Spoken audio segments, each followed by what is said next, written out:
रेलगाड़ी यानी कि ट्रेन हमारे देश की लाइफलाइन है। लेकिन क्या आप लोगों को पता है कि हमारे देश में सबसे लंबे रूट की ट्रेन कहां से कहां चलती है और उसका नाम क्या है? चिंता मत करिए, मैं आपको बताता हूं। उसका नाम है विवेक एक्सप्रेस, जो कि असम के डिब्रूगढ़ से कन्याकुमारी तक का सफर, जो कि 4286 किलोमीटर का है, उसे लगभग 82.5 घंटों में तय करती है। और यह हमारे देश की ही नहीं, इस सब कॉन्टिनेंट की सबसे लंबे रूट की ट्रेन भी है। क्या आपको इसके पहले तक ये फैक्ट पता था? और अगर नहीं पता था तो चैट सेक्शन में लिखना मत भूलिएगा। गाइस, मैं अगर आपसे सवाल पूछूं कि इंडिया का पहला ISO certified private railway station कौन सा है, तो आप लोग क्या जवाब देंगे? Private railway station.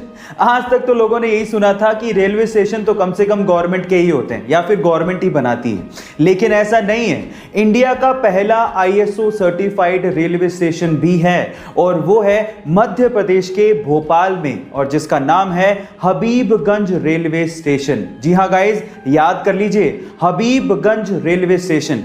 क्या पता बिग बी के साथ आप हॉट सीट पे बैठे हों और यही सवाल वो आपसे पूछ लें। ऐसे ही इंटरेस्टिंग फैक्ट्स के लिए YouTube पे हमारे चैनल को सब्सक्राइब कर लीजिए, और अगर आप Instagram पे देख रहे हैं तो मुझे फॉलो करना मत भूलिएगा। मिलते हैं अगली वीडियो में।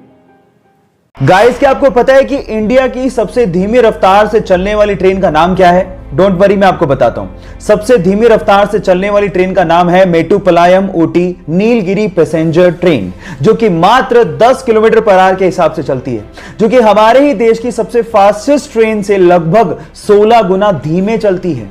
अब आप लोग सोच रहे होंगे कि इससे बढ़िया तो मैं पैदल ही निकल जाऊं, लेकिन ये ट्रेन इसलिए इतना धीमे चलती है क्योंकि ये ट्रेन पहाड़ों से होकर निकलती है। लेकिन जब आप इसकी सवारी करेंगे और बाहर का नजारा देखेंगे तो आप इतने मंत्रमुग्ध हो जाएंगे कि आप लोग ये शुक्र मनाएंगे कि ये ट्रेन इतना धीमे चलती है। क्या आपको इसके पहले तक इफेक्ट पता था? और अगर नहीं पता था तो चैट सेक्शन में लिखना मत भूलिएगा। क्या आप लोगों को पता है कि कभी रेल की पटरी पे जंग क्यों नहीं लगती, जबकि रेल की पटरी हमेशा हवा से और मॉइस्चर से कांटेक्ट में रहती है? इसके पीछे का रीजन क्या है? डोंट वरी, मैं आपको बताता हूं। इसके पीछे का रीजन है उसमें यूज होने वाला मटेरियल।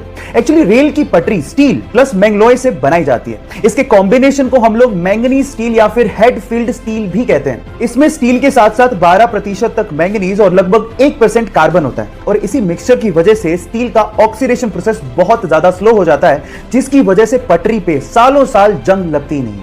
क्या ये फैक्ट इसके पहले तक आपको पता था? और अगर नहीं पता था तो चैट सेक्शन में लिखना मत भूलिएगा। 2 जुलाई 2020 यानी कि कल का दिन इंडियन रेलवे के लिए रिकॉर्ड ब्रेकिंग डे था, क्योंकि इसी दिन इंडियन रेलवे ने भारतीय इतिहास की सबसे लंबी ट्रेन को नागपुर से कोरबा के बीच में दौड़ाया।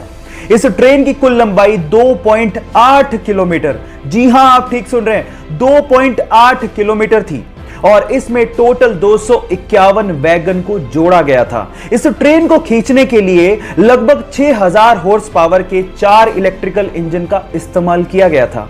इस ट्रेन का नाम शेषनाग रखा गया है।